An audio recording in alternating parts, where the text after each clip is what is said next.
you for having me. It is great to be able to talk with you.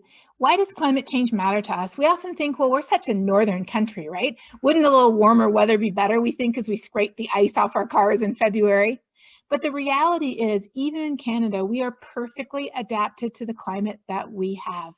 And although there's no number, if we manage to keep warming below 2 degrees, it doesn't mean that we're 100% okay.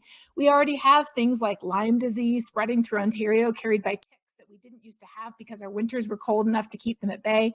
We have wildfire burning greater and greater area out west.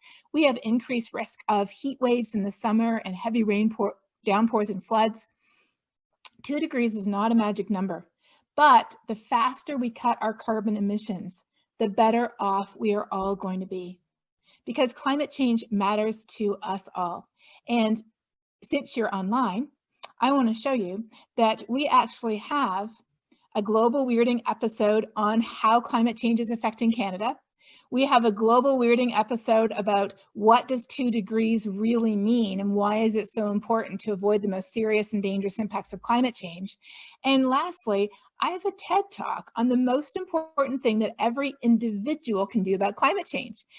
And you might be saying, well, Katharine, I'm sure there's TED Talks on changing light bulbs and recycling and electric cars and vegan diets. There are, but there wasn't a TED Talk on this. The most important thing we can do about climate change is talk about it. Why? Because if we don't talk about it, why would we care? And if we don't care, why would we act? So having positive, constructive conversations, using our voices to advocate for change in our schools, our place of work, our organizations, communities, and beyond, that is the most important thing that every single one of us can do to help fix our changing climate. Thank you.